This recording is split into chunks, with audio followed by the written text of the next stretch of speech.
What's up, y'all? I'm Will here with Schedulefly, and this is the Restaurant Owners Uncorked podcast, one of the highest rated hospitality podcasts in the world, brought to you by us at Schedulefly. We provide a very simple web-based restaurant employee scheduling software backed by legendary customer service. If you're on pencil and paper or Excel, or you're on some software with tons of bells and whistles and features you don't need or use, Schedulefly is the perfect place for you. Easy to use, point, click, and go, and we'll take great care of you. Schedulefly.com, free trial, check it out. Also, this podcast is brought to you by our sponsors, Pop Menu and The Giving Kitchen and Kickfin, and you're going to hear about them in just a minute. First of all, let's talk about today's guest. Oh, y'all, I had so much fun recording this episode with Rachael Nemeth from Opus. So much respect for what she and her team have built in our building. This is an incredible business. If you listen to this episode, this is not a restaurant owner. This is somebody that sells an incredible product and service and has built a great company around that service to restaurants. Rachael came from restaurants, saw a problem, and is solving it in a really cool way. I kept her probably for way longer than she had anticipated, but we had an incredible conversation, and I think very highly of her and Opus and their product. And you need to listen to this. If you own or run restaurants, check this episode out. Thank y'all for listening. Thank you for watching, and more episodes coming soon. See ya. Give your team the gift of Pop Menu AI Answering, a simple solution for phones ringing off the hook. AI Answering handles calls 24/7, 365 days a year, so your staff can focus on in-person guests. Customize your greetings and responses, answer common questions, promote specials and events, and send follow-up links to ordering and reservations. AI Answering handles it all while escalating more complex conversations back to your team. Never miss another tasty revenue opportunity. Pop Menu, the marketing technology platform designed to make growing your restaurant easy. Discover more AI restaurant tools that turn your to-do list into an already done list by requesting a demo today. For a limited time, get $100 off your first month, plus lock in one unchanging monthly rate at popmenu.com. Go now to get $100 off your first month at popmenu.com. Be sure to tell them that Will from Restaurant Owners Uncorked podcast and Schedulefly sent you. Y'all, this is a great business. I just told you what they like me to say. I will say that we have a lot of mutual customers at Schedulefly with Pop Menu. They all agree. Great product, great customer service, great results. Check them out, popmenu.com. This episode is also brought to you by The Giving Kitchen. Giving Kitchen provides emergency assistance for food service workers through financial support and a network of community resources. Since its inception in 2013, Giving Kitchen has served over 15,000 food service workers and awarded over $10.5 million to food service workers in crisis. If you or someone you know is a food service worker in crisis, please ask for help. thegivingkitchen.org, and again, that's thegivingkitchen.org. Y'all, this is a phenomenal organization. Jen, the founder, has been on this podcast. Jen Heidinger Kendrick, check out that episode to hear their full story. But if you know somebody or you need help, go to thegivingkitchen.org. Incredible organization, and very responsive, and has a wonderful mission. Check them out. All right, Rachael, we're live. We're recording. You're in New York, just had an earthquake, all good. I'm here in the studio in Charlotte, and we have been trying to put this together for a while, and I really appreciate you taking the time to do this. I know you're super busy. Every time I look online, you're at a conference, or you're all over the place. So I'm assuming there's only really one of you, and if there is really only one of you, and you don't have a twin or something, then you work really hard and you're building an awesome business. So thanks for taking the time to do this. Will you just introduce yourself? Yeah, well, first off, thanks for having me, Will. I'm very excited to be here.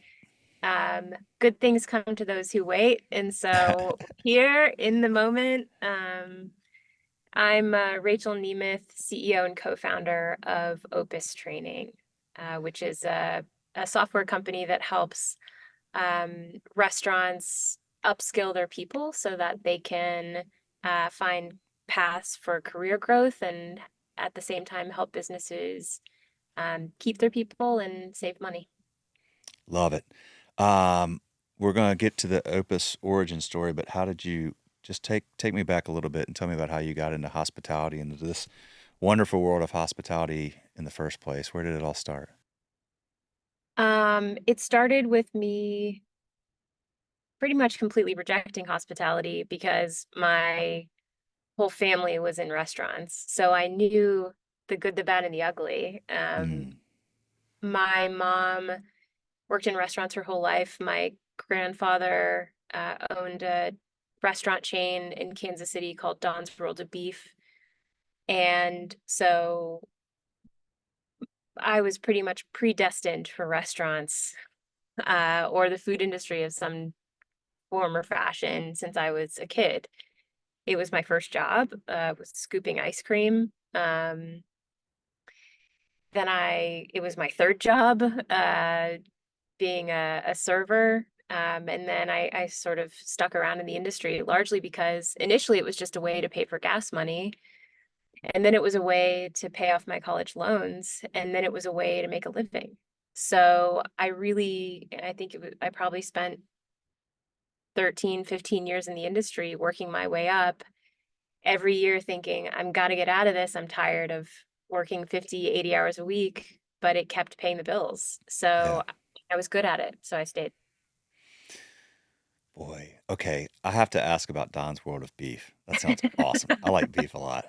What what a cool place. So this was in Kansas City. Did you grow up in Kansas City? I grew up in Kansas City, on the Kansas side.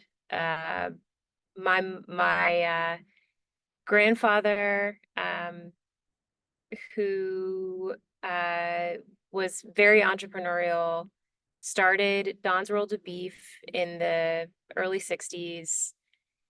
It was a roast beef joint that sold roast beef sandwiches. It was basically one of the first QSRs of its kind.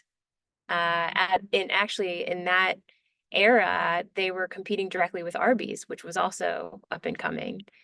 Um, the story I tell everyone is Arby's won, obviously, but it was still Kansas City. Um, it still is a Kansas City relic. If you mention Don's Rolled Beef to anyone in Kansas City who's a local, they'll remember it. He had a big bowl at the top of the restaurant, Bull, um, that spun around. So, um, but my mom worked there, my aunts worked there, my dad worked there when my parents met. It was the place that not only fed people, it employed people. Mm. And Don's was around for a couple of decades and then, winded down the business when he got older and the kids kind of went off on their own. Where's the bull these We days? still have, yeah, we don't have the big bowl, but my mom still has a lot of the smaller bowls in my basement from our childhood. There's still, interestingly too, if you search John's World of Beef online, you can still find relics here and there, on people posting on Reddit. So it's very cool. It's something that when I was younger, I took for granted.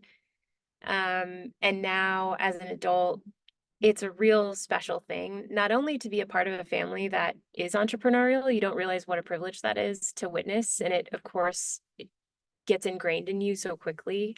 Yeah. Um, but there were so many people in my family who ran businesses. My great grandfather was an optometrist, and he ran his own practice. Um, and so there were all these parts of my life where I was exposed to these like incredible people who said, I have a problem to solve, I'm going to solve it myself. Yeah. Um, Yep. so those little relics are just a reminder of that and how rich my family history is with not just restaurants, but you know, um, entrepreneurism. It sounds like it. Well, interestingly, you were just in Kansas City for a conference, I know. So, what do you still Yeah. have family there? My mom's still there. Your mom's still That's there. about it. Okay. Everyone else is all around the world now. So I've been in New York for, I guess it's 13 years now. And Okay. before that, I think you and I were talking about this. I was in Charleston. Did I tell you this? I was in Charleston, South Carolina for 5 years. Um, but I'd always wanted to move to New York. That was always in my head, and I wanted to make that happen. So here I am. 13 years there, huh? Yeah, it flies by when you're in New York. Oh, I bet it does. Yeah. Well, okay. So let's talk about Opus. Tell us about Opus and what's your origin story? How did this all come together? That actually might be the best way to start. It all has this really beautiful through line from me starting in restaurants, moving to New York, and 2013 or thereabouts, so 10 years ago, um, I was still working in restaurants and I decided to leave permanently. Um, I had just sworn it off. I said, you know what? I'm getting gray hair. I'm tired of this. I want to try something new. So I got my certificate to teach English as a second language, and I started to volunteer, and ultimately I got a job teaching English as a second language, and left restaurants for not that long, actually, before I got a call from the executive chef of Gramercy Tavern, Mike Anthony, Mm, who said, "Hey, listen, I hear that you worked in restaurants and you know how to teach English. Can you come and teach English to my staff?" To which I immediately said, "Who the hell are you?" But sure. um, and I won't say the rest is history because it was a long journey after that of bootstrapping this business called the ESL Works that I built from the ground up, with no capital. Just, and I know that you can relate to this story. You just start with the problem you want to solve and the way you want to solve it. yeah. Uh, what I knew that no one else knew or no one else believed was that restaurants had a real need, but also they'd be willing to pay for it. That this was not a charity effort, it was actually an investment in your team, and that there could be a business made on this to Mm, help teams communicate better, to help create pathways for growth, and um, to increase inclusivity in these restaurants. So fast forward 4 years, I grew that business. Um, we had a league of teachers that would go out into New York City restaurants and teach a 90-minute English class mid shift. So they'd go in between the morning and the afternoon shift, or the afternoon and the evening. So we were working round the clock. Our earliest class, just for reference, was at 5 o'clock in the morning, before bakers got started. hmm So we were really trying to fit in the mold of the workplace and fit in the flow. But then I started getting calls outside of New York. And it was a really, it was no question in my mind, between franchising and productizing on how to expand. It was clear that we should productize. So that began a 2-year journey of lots and lots and lots of prototypes. In case you didn't know or didn't gather from the last few minutes, I am not a coder. Never was, never will be. Um, but I knew that product could help solve this problem, could help scale training. And so I went on this journey of joining incubators and getting grants to figure out how to deliver English language training to restaurant workers in the most accessible way possible. While I was doing that, I decided to go back to work. So I ended up, instead of being a vendor of Union Square Hospitality Group, I ended up working at Union Square Hospitality Group. And a lot of that was really because I wanted to understand really deeply how one of the best restaurateurs in the world was operating and how I could fit this product into that operation. And Yeah. who better to do it with than Danny Meyer? So, Right. I was learning their operation, but I was also building this product.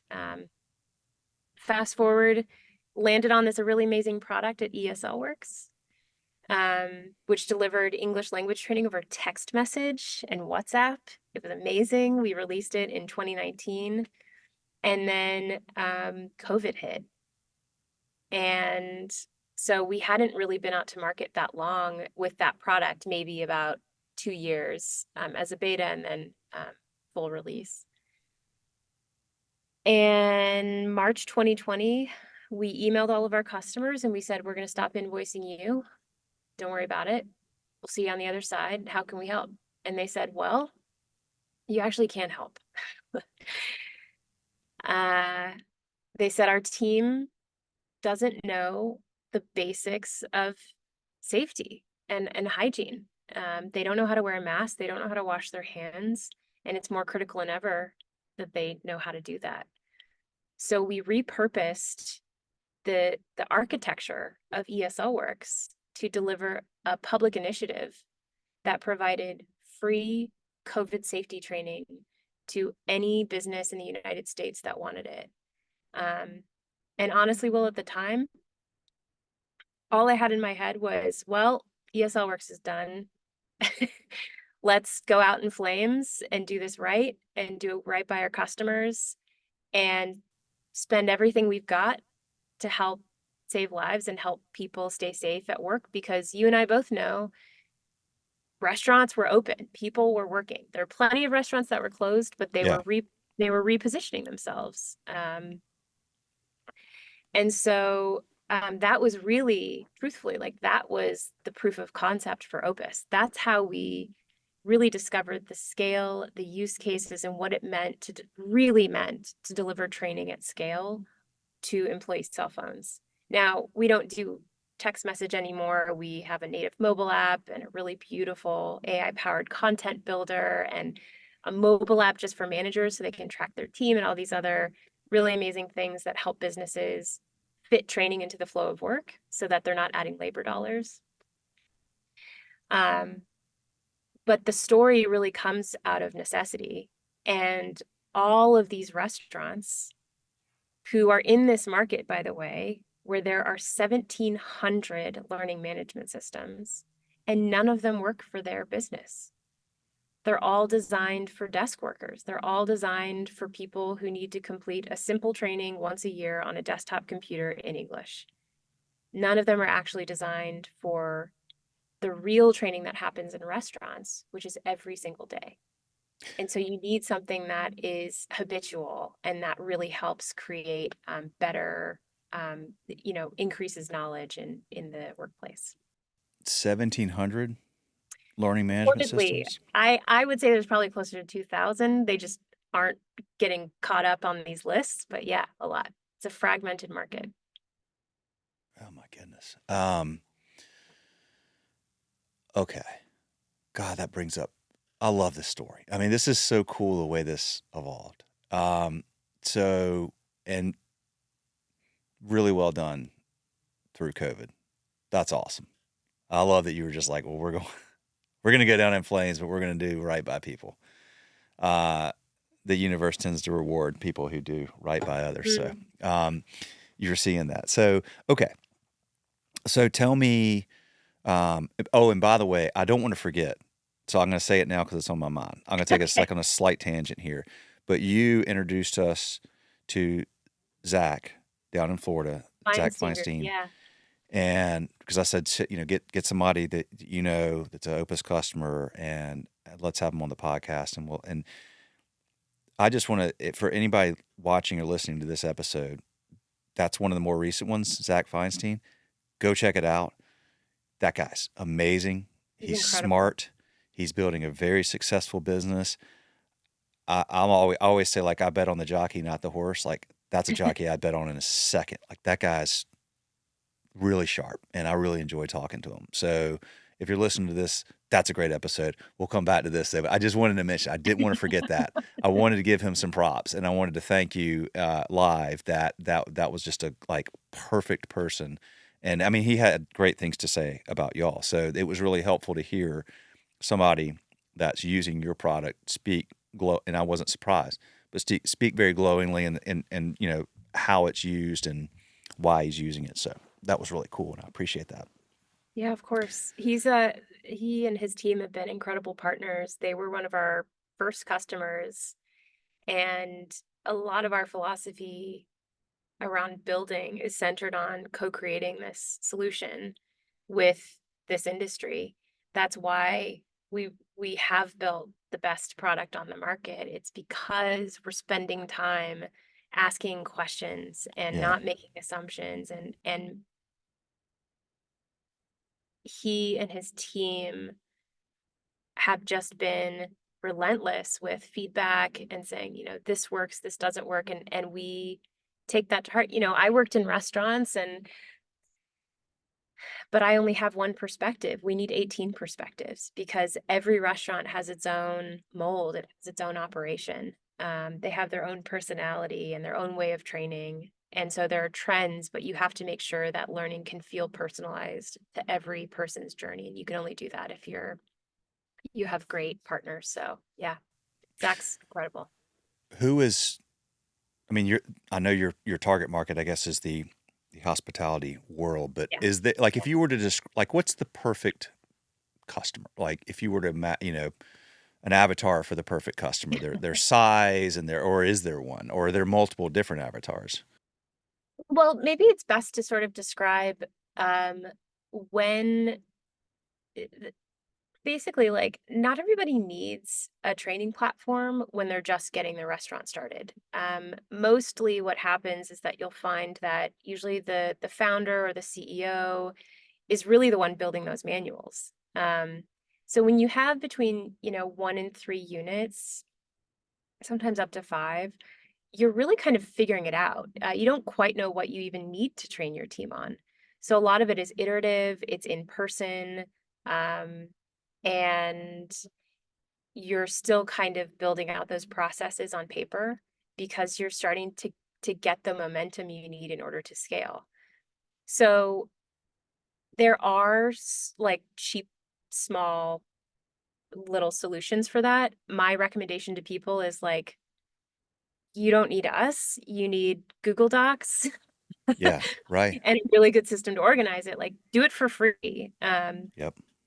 But when a business is really, when a restaurant group is saying, listen, like, we're ready to scale, you need a platform in order to scale that knowledge. You can't do it and you can't track it and you can't understand how your team is performing unless you have technology behind it. So the problem to solve for some of our ideal customers is really just how do I get from 3 to 30 units in 2 years? You can't do it without a training platform. But the higher order problem, which I think is important to note here, is really around the businesses that don't have enough data to understand how well their team is actually performing. So there's another layer to this. Well, if it's not just about scale, it's also the restaurant groups that are saying, I have no idea how my managers are performing. Or I have 130% turnover, but I have 300% turnover with new hires. Or I see that every hostess gets promoted to GM, but servers never get promoted. Your HR system can't answer those questions. And you know what? A simple staff survey can't either. What can actually solve those or answer those questions is a training platform that collects all of these different pieces around how people are learning and absorbing knowledge throughout their employee life cycle. So you can see, you know what? All of Will's locations that he oversees as a regional director are doing so well. Why is that? Well, it looks like his servers are acing their guest experience training. His new hires are completing their training within 2 weeks. His cooks are completing their food handlers training within 3 months.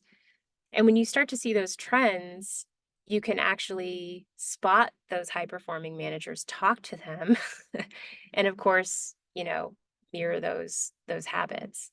But one of the worst things that we see companies do is they take this top-down approach and they say, this is what good training looks like here, and it's perfect.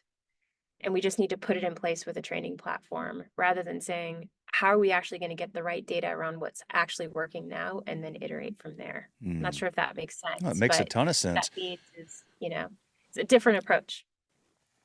So whatever the size, a lot of this is what is their culture in terms of how do they manage the scale and the growth. If it is a top down culture, which it's not uncommon to Pretty see, common.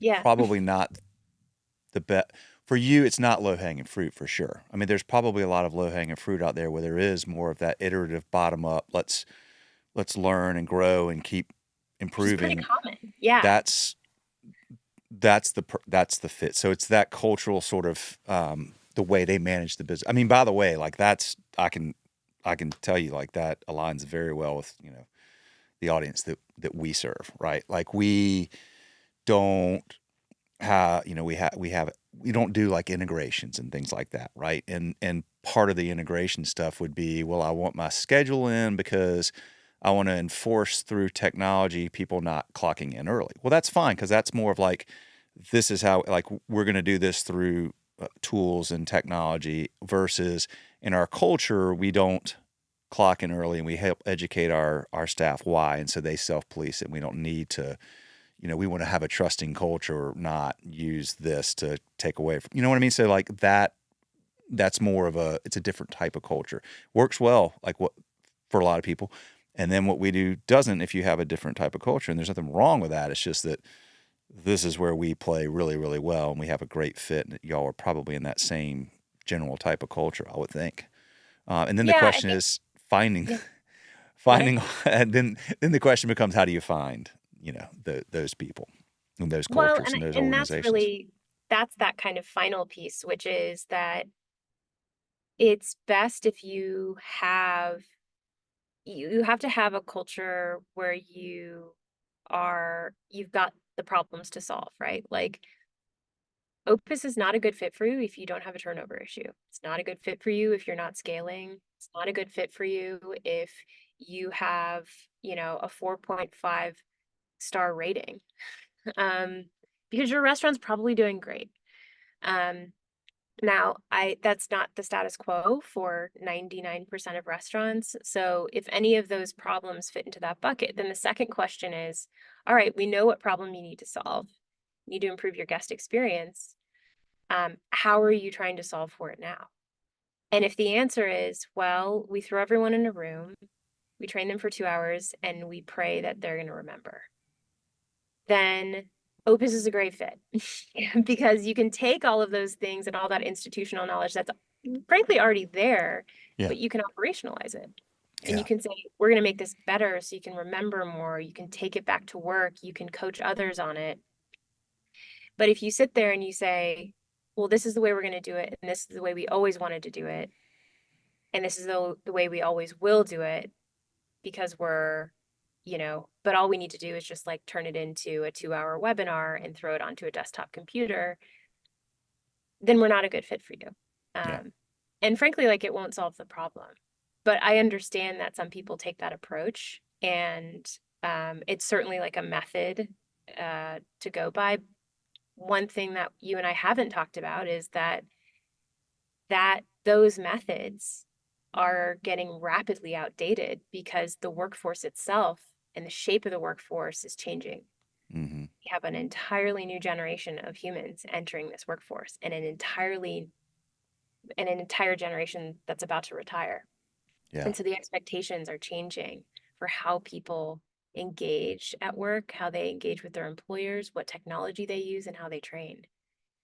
So some of these, old school methods, for lack of a better term, it's not that they're terrible. It's that at some point your team's going to refuse it and say, this doesn't work for me. Or they're just not going to learn that way.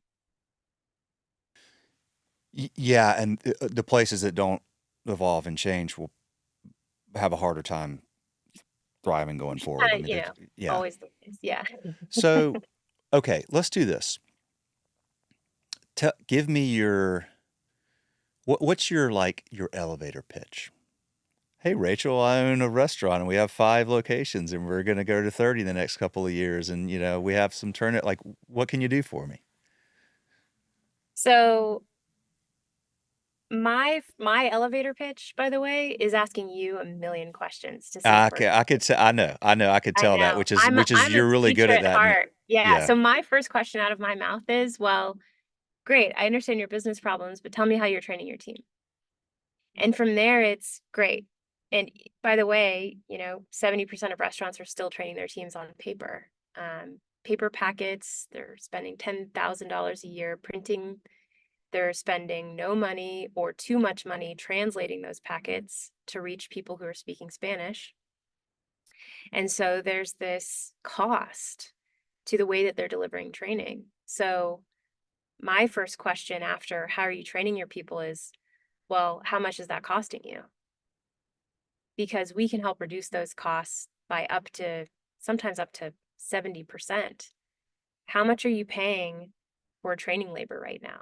You told me that you're spending 2 hours for harassment training, 2 weeks for new hires. So let's do the math there, figure out how much that training labor is and reduce it by half. You told me you're spending on paper, so that's 10 grand there. You said that you're hiring a translator to translate that. So that's 10 cents per word. So when you do the math, you're actually spending $30,000 to $100,000 a year on training. That's probably not even working in the first place because you have no tracking behind it.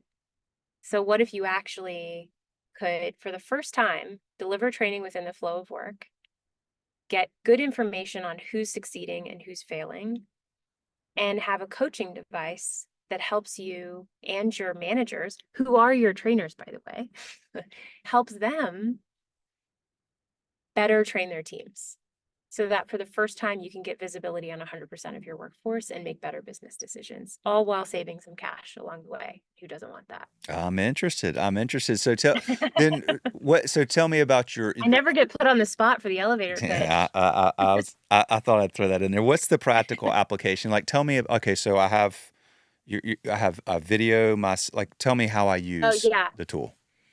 So it's interactive.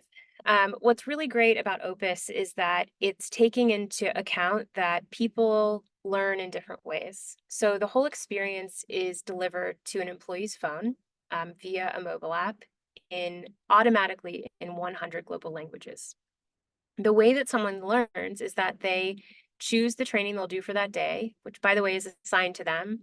So they're not going to open up their app and see a million different trainings they need to do. They're only going to see the thing they need to do. So if you're a new Yeah. hire, you're only going to see that. If you're a barista, you're only going to see barista training. If you're a cook, that's only the stuff that you're going to see.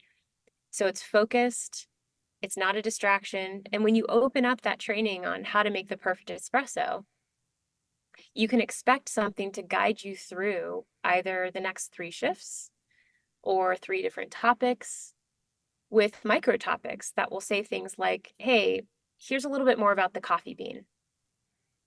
Take a quick quiz so we make sure you understand that. Now let's go from the coffee bean on how it's roasted. Now let's talk more about like how to pull the perfect espresso shot. Now let's talk about frothing milk. So you have all of these smaller courses, which by the way, we're not breaking the mold on that one. It's just basic training, but here's what changes. That entire experience is interactive. So it's not a big website that you're reading through. You're going screen by screen. You're seeing different videos along the way if you'd like. You're taking quizzes. So it feels a lot like TikTok. It's Yeah. kind of this interactive experience that ends with a check-in, a validation. So at the end of that module, I'm going to say, hey, Will, in the app, you're almost done. Time to make the perfect latte. Go talk to your manager. They're going to check you in.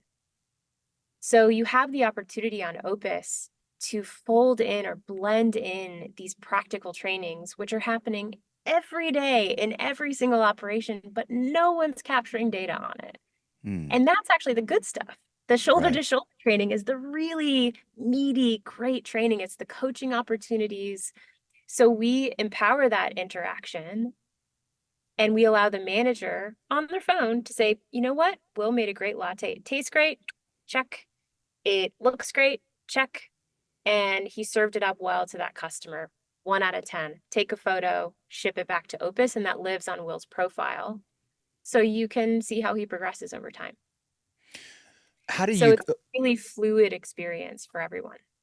okay, so the barista who wants to learn to pull a perfect shot, who teaches the barista how to pull the perfect shot on the video? Who's So creating that?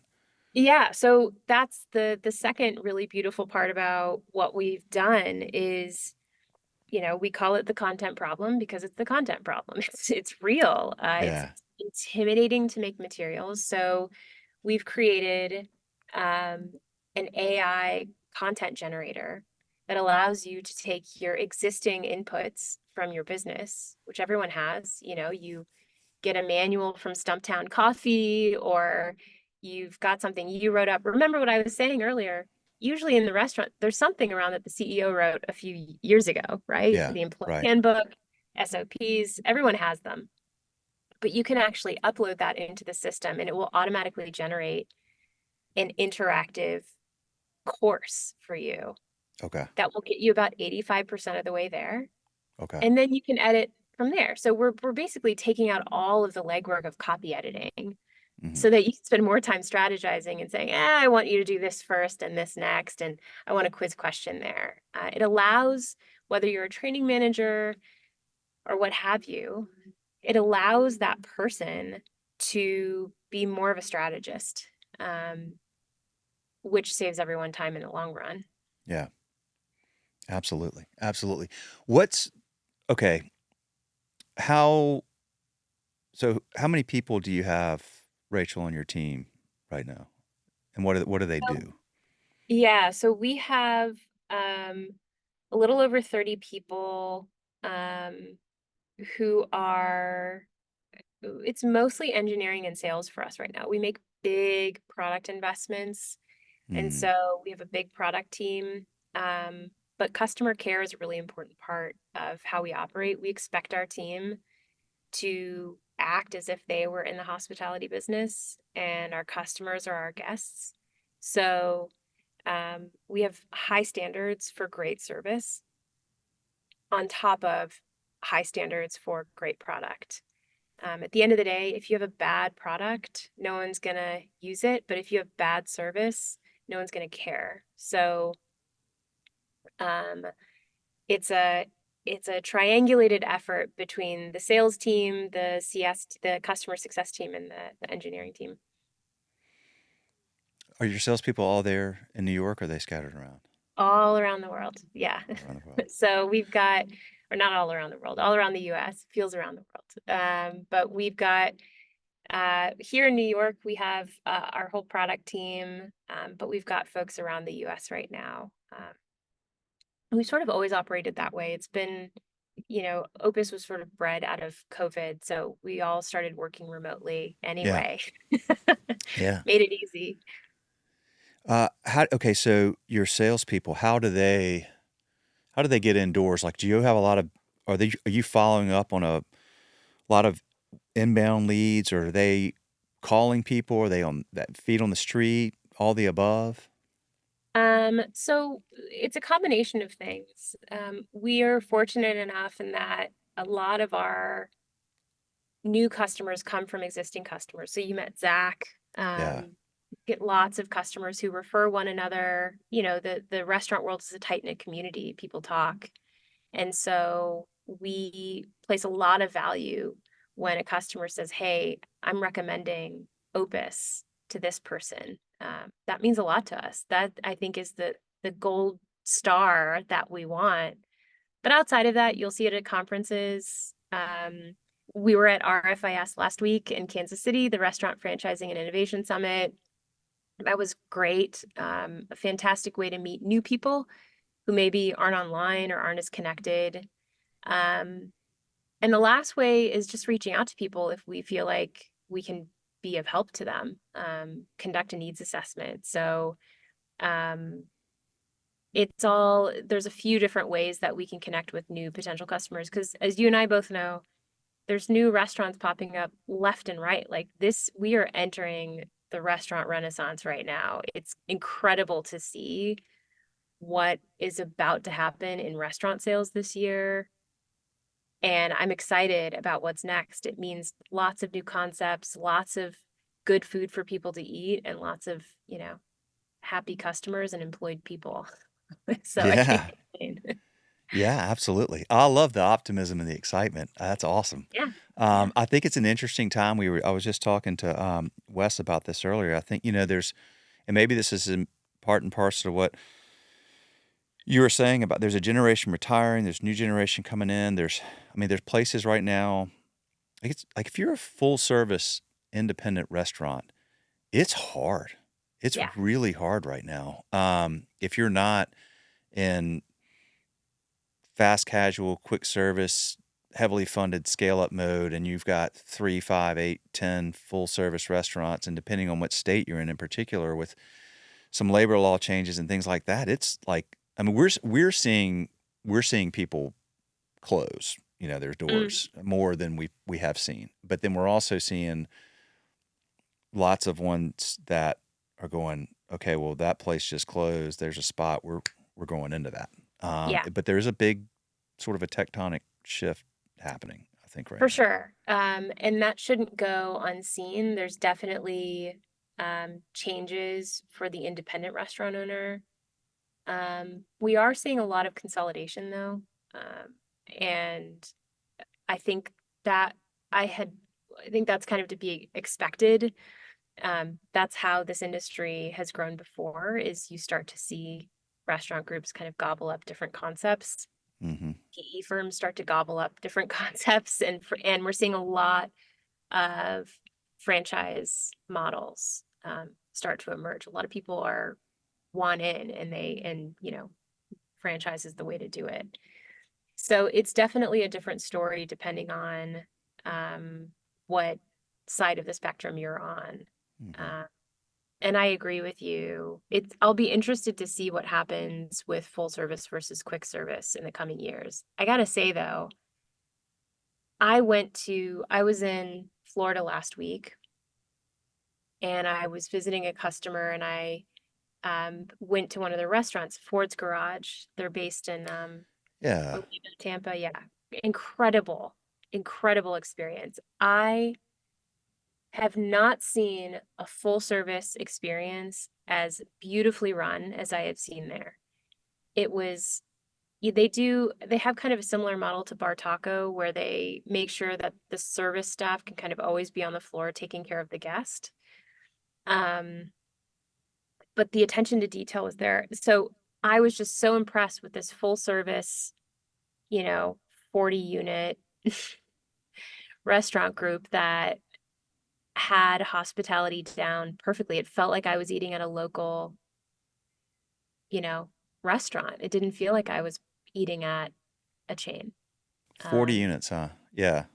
yeah, maybe I'm wrong. It might be 27. Don't hold me to it. No, that's fine. But I mean, either way, you're to your point. It's yeah, Big. yeah, right. Yeah. It's Yeah. are they your customer? Yeah. Yeah. Okay. Okay. What is your largest customer Our largest customer by has rooftops? over 400 units. So Okay. that's really, and we go bigger than that. But that's kind of where we're seeing a big swath of restaurants size wise right now. And then, but our smallest customer has 3 to 5 units. So we can Do kind of serve. they, do you, so if I'm going to sign up, I've got 5 units and I'm like, okay, I'm in, like, this is Yeah. perfect for us. Do you have a contract? Is it a monthly subscription? What's your model? Really simple. It's a subscription, annual or monthly. And you commit to a number of locations that you're gonna launch, and then you grow from there. And you obviously get more discounts the more locations you commit to. So we like to keep it simple. We know that restaurants fluctuate. So if you're sure about your growth, we want to make it easy for you to save money up front. If you're not sure about your growth, you can always de-risk it by starting small if you want to. Okay. And what is the what does the deployment look like? How long does it take to, once you go, I'm in, we're going to do this at our 5 locations? It's going to depend on how much existing content you have. Okay. But typically it's anywhere from 4 to 12 weeks to get the full deployment. Again, that's going to depend if you're 5 units, you know, 4 to 8 weeks, and you'll have training in every single person's hand and all the training you need to get them full of knowledge. If you're larger, you're just a more complex organization, which means it's going to take more time to map out how you want to be creating that content.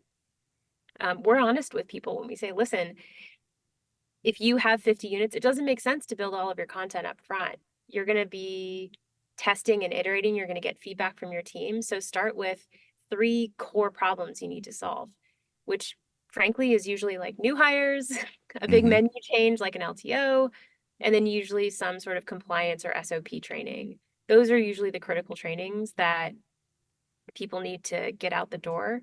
And then from there, as you release, you can continue to expand on those modules. But if you focus on the areas that really can help you save money and time in the business, you're going to see value as quickly as possible. All right, y'all. It is time for a little mid-episode break. We're going to talk about Kickfin. Thousands of restaurants, bars, and breweries use Kickfin to tip out their employees instantly. No cash required. With Kickfin, tips go directly to your employees' bank of choice the second their shift ends. It's a really simple solution to a really big problem because if you're still paying out credit card tips in cash, it's costing you. Time-consuming bank runs and cash counting take managers away from work that matters. Cash is hard to track, which leads to accounting headaches, and it creates the perfect opportunity for theft, human error, and compliance issues. Bottom line, there's never been an instant secure way to pay out tips until Kickfin. It's an easy-to-use software that sends real-time, cashless tip payouts straight to your employees' bank accounts 24/7, 365.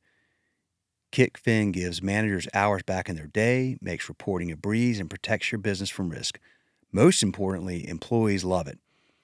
Restaurants can have Kickfin up and running overnight. Employees can enroll in seconds. No hardware, no contracts, no setup fees. Visit kickfin.com for a personalized demo. See how restaurants across the country are digitizing tips with Kickfin. All right, that's what they asked me to say, so I say it, and it tells the story very well, but I like to add this in. We referred a customer that we know and love very well, Sup Dogs, to Kickfin. Sup Dogs has been a customer for a super long time. Trust them very much with their opinion on these types of tools. They started using Kickfin. I asked Brett, the owner, recently how it's going. He said, Kickfin is perfect. It's going great. Exactly what we were hoping for. So there you go. Kickfin.com, y'all. Check them out. So you have 30 people that in your organization now, and you were how many when you went into COVID? What did you look like? It was 3 of us. Yeah.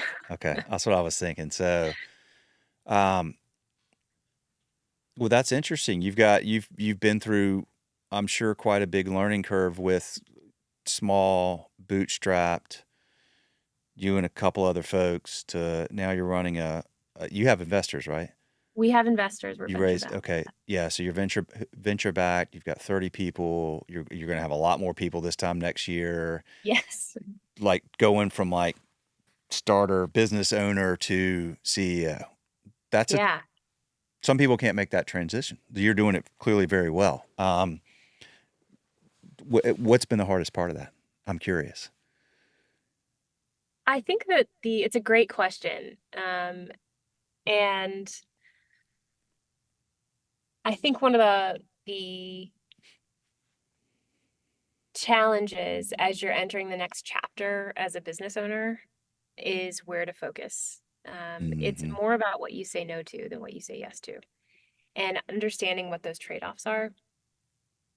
And I think whether it's a software company or a services business or a restaurant, I think every CEO faces that at some point when you're about to enter, your early adopter phase into your late adopter phase or your retention phase, this question of, well, now we see what the world could look like. How do we know where to fly? Mm-hmm. And so that's really what my role has evolved into. It's a lot more responsibility to our vision and to our focus, and being comfortable saying, you know what, it's a great idea. Not yet. We'll wait. Yeah.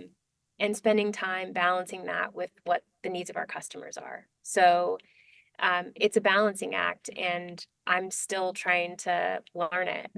But it's definitely like the more interesting part of my job.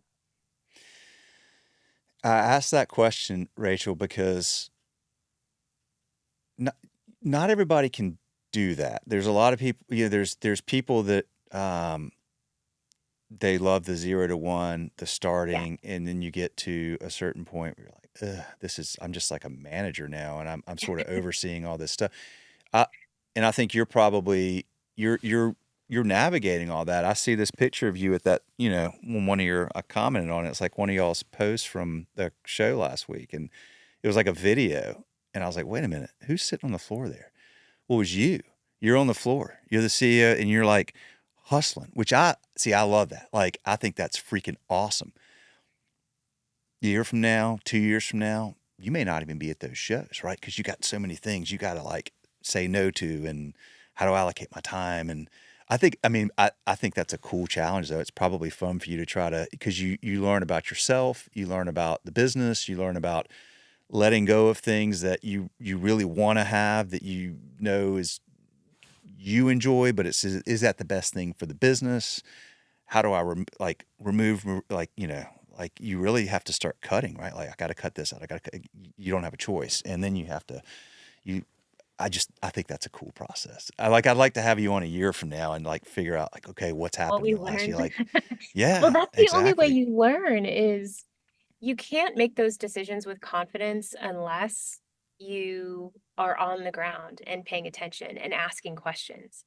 Yeah. And I don't do that every day anymore. I don't have time, but I try my best to visit with customers, to get on calls, to watch calls.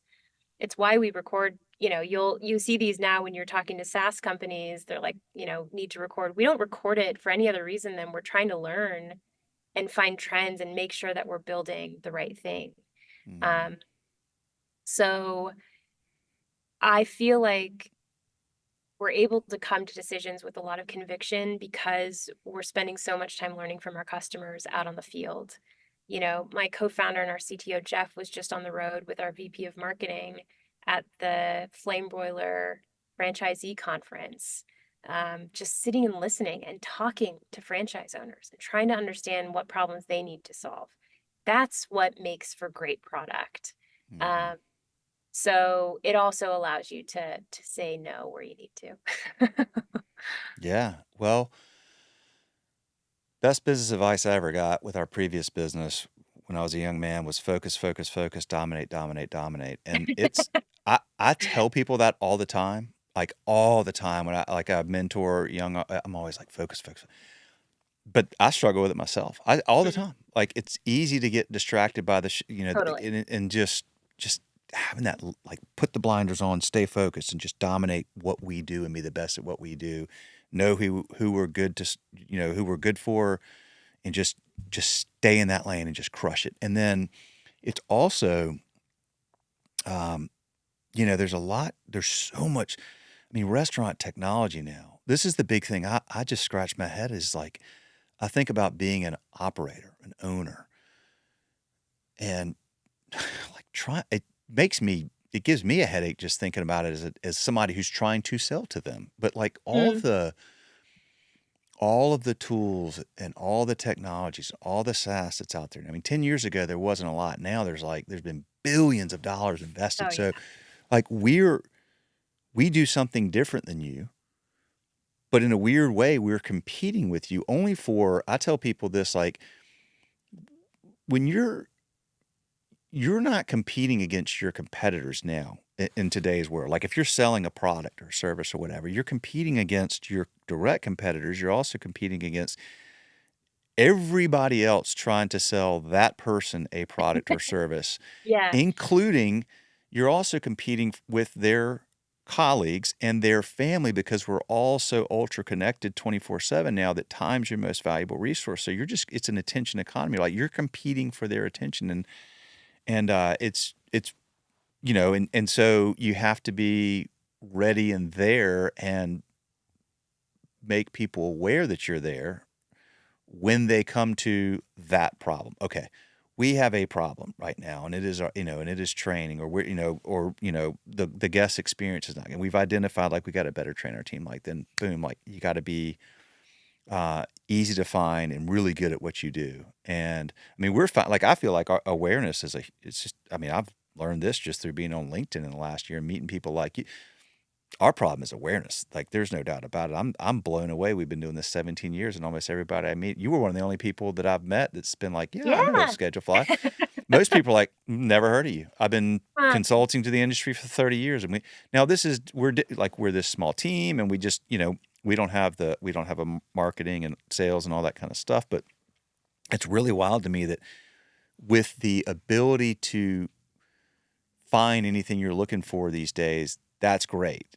But now there's so many options that it's just overwhelming. And you look at those hub and spoke graphics of, like, restaurant tech that's out there, and any of those spokes, there's like 50 different, companies doing that. So, like, how do you decide when you're a business owner or you run a large group?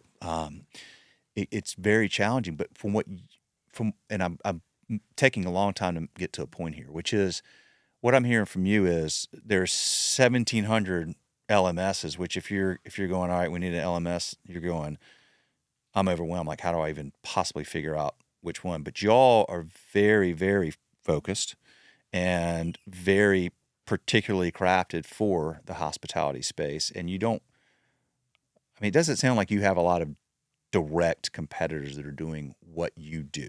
You just have other LMS platforms, and you have to just delineate between, like, okay, yeah, that's sort of a standard, but here's what we do. Is that right? Is that Yeah, I mean, I heard a few things in there. The first around just the noise of all of these software products. I can empathize with restaurant owners oh because, gosh.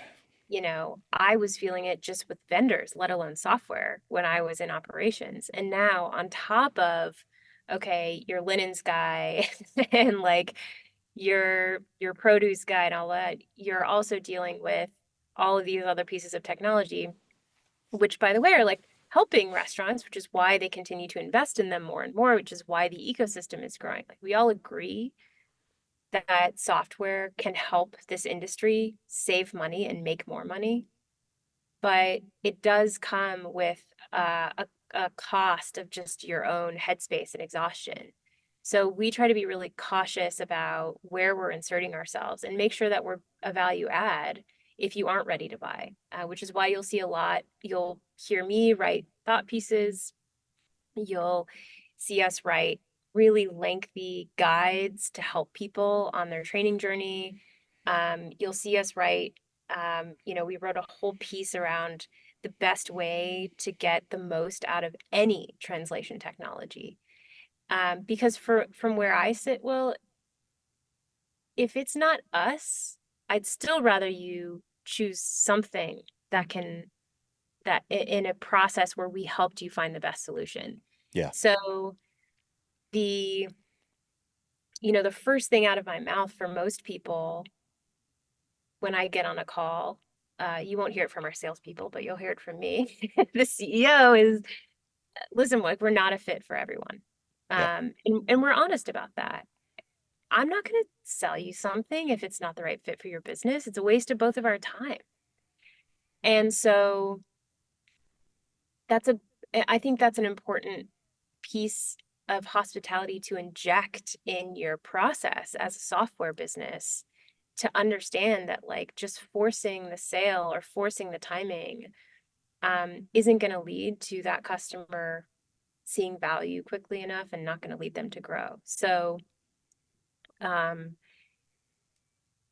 it sort of stems from just being comfortable with saying no. We get a lot of calls from groups that are outside of the United States. we're GDPR compliant. We can help with businesses who have some locations internationally, but we are not an international company. And so those are some of the things where we have to examine and say, like, listen, it's not us. It's got to be someone else. Yeah. Because if we serve you in, that country in Europe, then we're not going to be able to serve our customers here locally. And I think the more honest you are, the more people respect you. So that's what Amen. that's Yeah, what we you've got try to the do. well, but yeah, but it behooves I mean, this is the principal agent problem, which is the way you approach it versus the way a salesperson might. But it's behooves them to do the same because there's however depending on how you define a restaurant. I mean, your market is hundreds and hundreds of thousands just in the U.S. of Yeah. potential. So you kind of want to not cut bait, but you want to you want to look for that low hanging fruit. And if it's not, it's good to say like that. That's actually good. Like I think about because we do the same. We for years. I mean, we've turned like chains would call like, oh, we want, and we just say no. Like that's not what we do. Like there's here you should call this competitor. I look at it like when let's say you're in a boat and you're looking for buried treasure, but you know that out in this like predefined swath of space in the Atlantic Ocean that's X number of miles by X number of miles, without question, like there's buried treasure. It's in that space, but it's a really big space, but I know it's there. Okay. Every day we go out and we're looking for that treasure. So we take out this quadrant today and we don't find it. That's not bad. That's good Mm. because now we've eliminated that. Now we have a smaller area, right? So we want to, every day that we don't get it is actually a win because the treasure's there. We just got to, one day we're going to go, okay, well now, like we've gotten we know it's in this quadrant and here we're going to find it. But moving on from somebody that's not the right fit's a great thing. It saves you time. It saves them time. If you add value in the process, that's great because you're just eliminating that. You're narrowing down and you're going, finding the ones that are like the perfect fit that need you. You want the people that need you that are desperate for you to know, here we are and we can help. It's like with restaurants, it's like menu mix. You have to if you know your customer, you know the right Yeah. menu mix, and you know that your menu mix isn't going to be perfect for everyone, but it's going to be perfect for your ICP, for your ideal customer. Yes. And um, that's okay. Yeah. In our case, what's kind of interesting is that yes, there's almost 2,000 learning management systems, and we come up against them on occasion, but really one of our biggest competitors is paper and time. And a lot of, just some advice for anyone out there who's looking for a training platform. If your next biggest business initiative is implementing a POS, just wait a quarter until you get your training platform. Or if your next business initiative is, I'm going to switch our HR system or implement one for the first time, just wait to get your training platform in place. Because what a lot of people don't realize and what's so magical about the work that we're doing is that Opus is embedded in every part of your business, just as your POS is, just as your HR system is, just as your scheduling system is. And a lot of people will say, oh, but it's just for my front of house, or it's just for my back of house, or it's just for my front line. It actually impacts 100% of your organization, your compliance, your standard operating procedures, your LTOs, your menu changes, your new hire training, your role-based training, your cross training, your tech stack training, how you train people on how to punch in a POS code or what have you. And so it's not a huge, years long lift and there's no hardware, but it's still something that takes organizational buy-in. So that's why we give like really strong recommendations to people when there's because as like restaurants are growing fast, they're adopting a lot of technology, but there is a thoughtful sequence to technology that leads to high levels of success. And I think a lot of people have some unknowns around some of these newer systems, such as a modern training platform versus POS, where, we've been doing that for a couple decades, maybe less. I don't know. I don't know the history of POS. I think it's interesting right now, Rachel, to see what's going on in the world of restaurant technology. There's this bifurcation where there are these sort of like all-in-one providers that have everything, but maybe it's through acquisitions, or maybe it's a lot of things that in theory it sounds great, like we do it all. But the reality is it's hard to do everything really, really well. And then you've got, laser focus, that's like sort of like a Swiss Army knife thing versus like, I've got this knife that I use to fillet fish with, and I've got, this knife I use to chop onion. Like, you've got these pieces of like finely tuned cutlery that are like really, really good at one thing, and they don't have to interact and talk together. And I find us in that place. I think you're probably in that place. And I don't know I'm curious about your where do you see Opus 5 years from now, 10 years from now? What's the long objective, the long arc of your story? It's a big question, Will, I but mean, I'll try to. I'm saying that because, Toast or Oh, somebody's going to yeah. just go, oh, well, we do that. Yeah. We have that now. Well, but none of them have and all of them, everyone has a different path. I think we're passionate about being the best at training, and rather than being mediocre at 15 different things. You've Yeah, got to make a decision, right? And every company's going to have different needs. And so for buying, in our case, we know that the just training market in general is growing by 13% compound annual growth rate, which means like the need for these businesses to train their people and upskill them is growing faster than many of the other emerging industries that you're seeing, which means that the need for really, really great training software is more urgent than ever. yeah, I'm not going to say that there's no need for these consolidated systems. I recognize that. But it comes back to what you and I were talking about before. It's trade-offs. You got to decide, are you yeah, everything or do something great? And yeah. so it's why we have 37 HRIS integrations, because we said, you know what? I think this was actually the first call you and I had, Will. And I was like, man, you and I are never going to be competitive. I never want to build scheduling. You guys do it great. Yeah, We're yeah, good. yep, Um, and it's the same thing with, an HR system. We don't want to build that. There's lots of other things we want to build to make training and knowledge at work great, because it's a big problem to solve. But I'm just not a fan of the vision where we are, building a POS and a CDP and a scheduling system and all these other things. And, let's talk in 5 years, maybe that will change. But for now, I think we're bullish on being the best at one thing.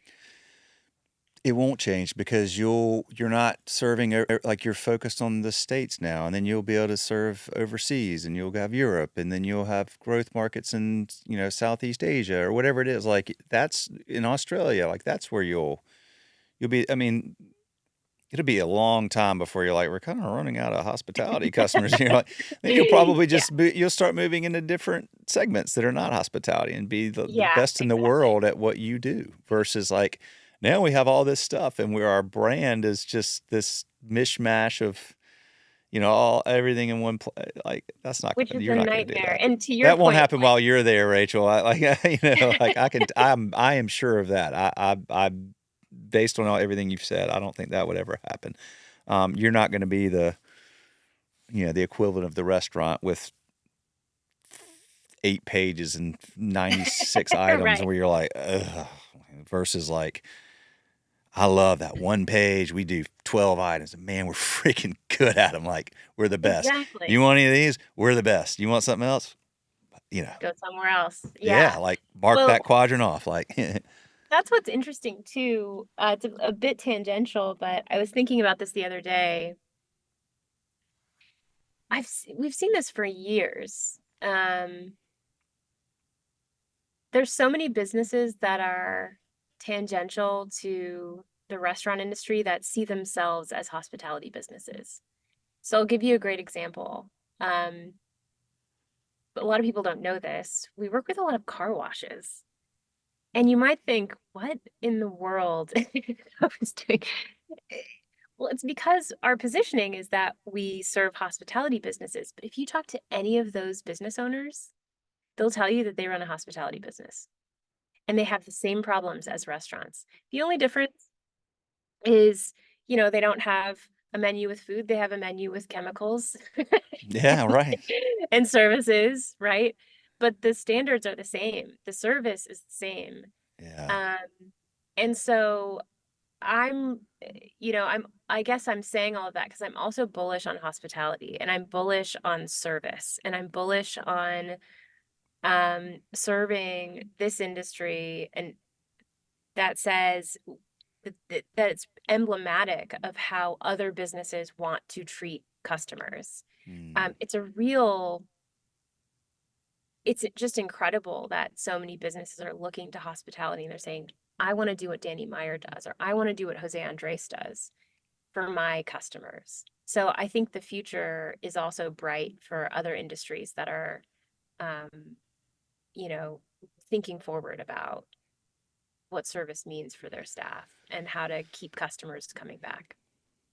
Rachel, oh, I mean, I could not be more in sync with you on that. It, I talk about this all the time. We truly, truly, we've learned so much from our customers and are so inspired by our customers. And I always think like, I mean, to me, it's fascinating when I talk to customers and they're like, y'all treat us so well and and all this stuff. I'm like, well, don't your other, like, they're like, no, no, like barely anybody like, you can't even get somebody on the phone. And then I call you and I get yourself, I'm blown away because I'm like, well, first of all, if you're serving the hospitality industry, like that's what they You do. better damn well How serve could well. you Yeah, not give them great customers? Like that's the craziest exactly. thing in the world. But you know what, Rachel? It's a tough. I get how it happens because, and you'll run into it too as you grow because you have to. There's like you have investors and you got to have a good return, and so you get not you get it's. I could see how you could get caught up in look, like we have to, like we got to do, like we got to get more customers and we got to deploy all of our cash and our resources into growth. And then the existing customers, it's like they call and they get, okay, well, we're going to do everything we can to keep that as cheap as possible and outsource it and give them like a phone bank and all this kind of stuff. And they're like, this sucks. I can't get anybody on the phone. And like, I mean, it happens in all kinds of industries. And like, we all experience it as consumers. Like we've all had to like, okay, I got to call this. This is going to suck. Like my mom and I had to call, the other day. I'm trying to help her with something. We're like, and it's like, well, we'll call you back in 45 minutes or what. And it's like, like, I just want to talk to somebody. So, but the cool thing is the bar is so freaking low. Like the bar is insanely low right now that if you just do the things that you would think would be obvious, like you just treat the people the way you'd want to be treated and answer the phone and respond to their emails and take good care of them and actually care and actually ask them questions and be intentional and be present as I know you are, then they're like blown away. They're completely blown away. So yeah, car washes. I mean, everybody should be. Your point is I'm preaching to the choir. Everybody should be in hospitality. Like that's how. I mean, if you really want to differentiate your business, if you really want to thrive, if you if you, it's harder to measure, but the byproduct is always going to be a successful business. Like there's Yeah. no if you have a good product and you take great care of your customers and you go above and beyond and you just deploy massive energy and intention into taking great care of them and making them feel making them remember the experience, right? As Maya Angelou said, was people don't remember what you say or did; they remember how you made them feel. And then that turns into this massive word of mouth machine, and it turns into a super high renewal rate, and it turns into all the things you want for your business, which is a lot of people that are really happy, that love you, and they love your brand. And that's immeasurably valuable. And that's what we all want to get to. Figuring that out as you grow, maybe not so easy. I don't know. Like, we'll just keep talking. We'll keep talking every year. Like, okay, where are we now? Like, but you're going to figure it out, Rachael, because you came from you started with a small team with pure and right intentions, and you get hospitality, and you've been in it, and you've worked for the best, person in the world. And that book that Danny wrote, Setting the Table, probably should be read by every CEO and business owner, no matter what their industry is, because it sets the bar for like how you should run a business, not just how you should run a restaurant. Yeah, Right. I agree. Yeah. Yeah. Wait a minute. Let's see here. How are we on time? Okay. So, oh wow, we've been talking a long time. You're probably like, dude, I'm already missing one meeting because of this. Well, I'll wrap it up then. This has been extremely fun and enjoyable and educational and inspiring. So I appreciate you taking the time to come on here and do this. Yeah. Thanks so much for having me. I know that this was long overdue, and it was a great conversation. I think we have, there's so much alignment on how we see the world, how our businesses operate, and in a very complex ecosystem. I think it's there's some good nuggets in what we were talking about around just like simplicity, focus, and great service can go a very, very long way. So thanks so much for having me.